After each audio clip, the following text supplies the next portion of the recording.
New at 7, West Haven Schools is turning a situation earlier this month that ended with arrests into a life lesson for students. About 2 weeks ago, West Haven police found thousands of young people at a party on the beach. Fights broke out and then people scattered. Gunshots were fired at a gas station, this one on Campbell Avenue.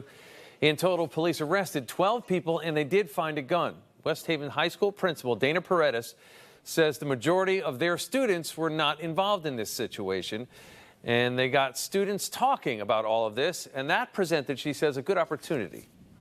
There are so many times as a teenager that, you're talking about peer pressure, you're talking about, the impacts of social media and all of those things. So it just seemed like a great opportunity to really have those conversations with our kids about, how can you make the right choice when other people might be making the wrong choice.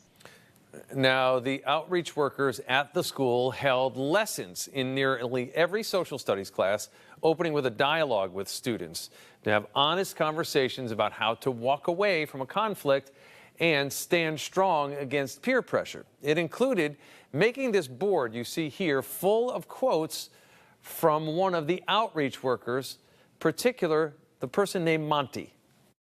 Monty always has really great quotes. So what we had the students do is make these collages of Monty quotes and talk about kind of what those quotes mean to them and how those quotes will inspire their thinking. And we had a student group who was really passionate about it make a bulletin board for our hallway that is Monty's words of wisdom.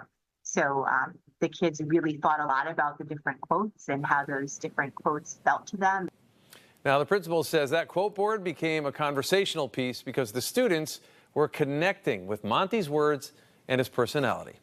For some of them, they think Monty is funny and just he's kind of like a grandfather figure to them. So some of them may not even realize the lessons they're learning, but the important part is that the information is in there. They're learning the lessons maybe without even realizing it. And connecting with these outreach workers is really important, especially for students who need some extra support from adults they trust.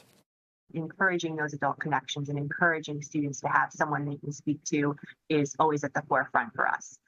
Kids come from all different kinds of family structures, and many of our parents work multiple jobs or work evenings. So by the time their child gets home from school or from a sports practice, they may be off to work. So there may not be that person in that home in that moment that that child can have that connection with or speak to. So it's important that they know that they have somebody when they are at school. Now, West Haven High School plans to get in one more lesson this semester for the students who missed the previous ones. They also plan, they say, to do this again in the future. They believe it's been successful.